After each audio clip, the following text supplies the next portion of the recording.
បាទសូមជម្រាបសួរដល់ពុកម៉ែបងប្អូនទាំងអស់គ្នា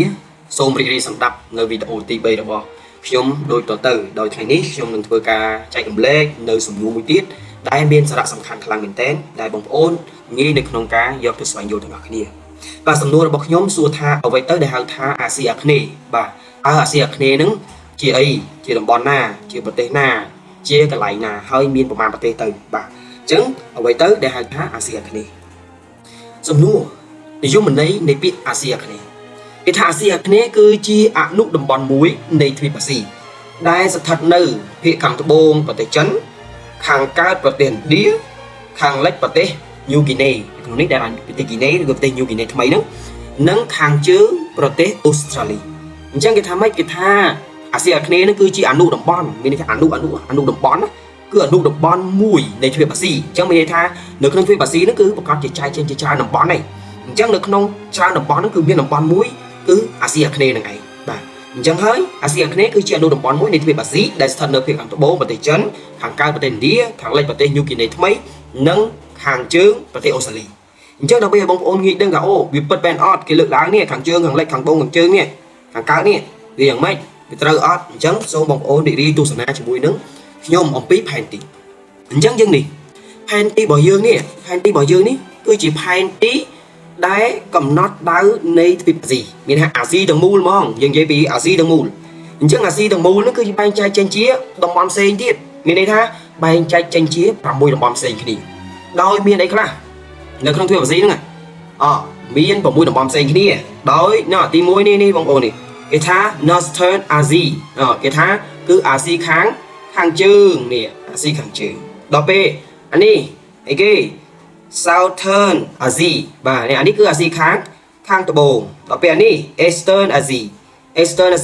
គឺអាស៊ីអីអានេះគឺអាស៊ីខាងកើតដល់ពេលអានេះ Western Asia អាស៊ីខាងណាគឺអាស៊ីខាងលិចហើយចុះអាពីរនេះអីគេវិញអានេះគឺ Central Asia ឬក៏គេហៅម្យ៉ាងទៀតថា Middle Asia បាទអញ្ចឹងអាហ្នឹងគឺគេហៅថានេះគឺអាស៊ីអីគឺអាស៊ីកណ្ដាលបាទបងប្អូនអាស៊ីកណ្ដាលចុះឯណាមួយទៀតតែយើងនិយាយថាអាស៊ីអាគ្នេយ៍នៅណាបាទបងប្អូននេះអាស៊ីអាគ្នេយ៍នេះតំបន់អាស៊ីអាគ្នេយ៍ដែលយើងហៅថា South East Asia បាទ South East Asia ហ្នឹងឯងអញ្ចឹងបងប្អូនមើលអាស៊ីអាគ្នេយ៍គឺជាតំបន់អនុតំបន់មួយនៃទ្វីបអាស៊ីដែលទ្វីបអាស៊ីចែងចែកជា6តំបន់ដែលមានអាស៊ីខាងជើងអាស៊ីខាងត្បូងអាស៊ីខាងកើតអាស៊ីខាងលិចអាស៊ីកណ្ដាលនិងអាស៊ីអាគ្នេយ៍បាទនេះគឺខ្ញុំបង្ហាញពីផែនទីនៃទ្វីបអាស៊ីឲ្យបងប្អូនបានងាយយល់មែនទេបាទចូលដល់សំណួររបស់យើងអាស៊ីម៉េចខ្ញុំសូមបង្ហាញបងប្អូនផងដែរថាតើទៅនឹងប្រទេសនៅក្នុងតំបន់អាស៊ីអញ្ចឹងប្រទេសនៅក្នុងតំបន់អាស៊ី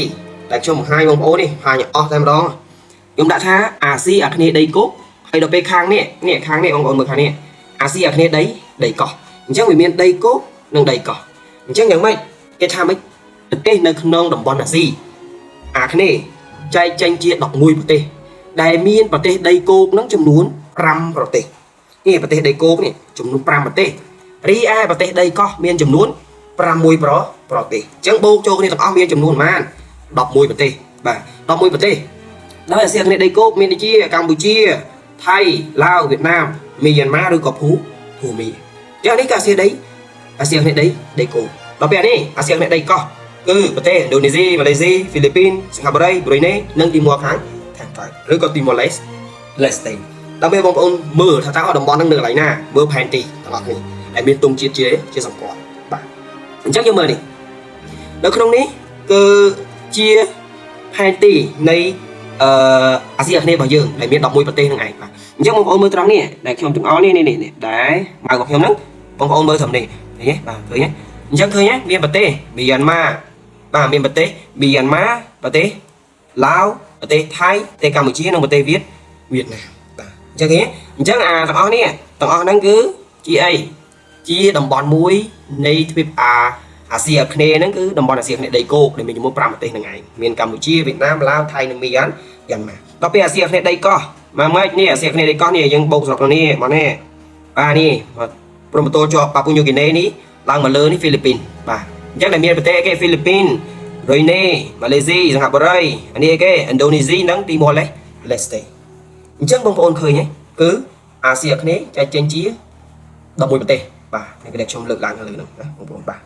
អ ចឹងវីដេអូខ្ញុំថ្ងៃនេះគឺខ្ញុំសូមចែករំលែកបងប្អូនតាមតែប៉ុណ្ណេះសូមអរគុណចំពោះការទស្សនាតាំងពីដើមរហូតដល់ចប់ហើយសូមកុំភ្លេចបងប្អូនជួយចុចសញ្ញារូបកណ្ដឹងដើម្បីទទួលបាននូវវីដេអូថ្មីៗជាមួយនឹង channel YouTube របស់ខ្ញុំបន្តទៀតបើសិនជាបងប្អូនមានចម្ងល់ចង់ឲ្យខ្ញុំធ្វើវីដេអូណាមួយបងប្អូនអាចធ្វើការ comment នៅខាងក្រោមវីដេអូរបស់ខ្ញុំបានខ្ញុំនឹងរីករាយនៅក្នុងការចែកជូនក៏ដូចជាធ្វើវីដេអូបន្តជូនដល់បងប្អូនទាំងអស់គ្នាបាទសូមអរគុណ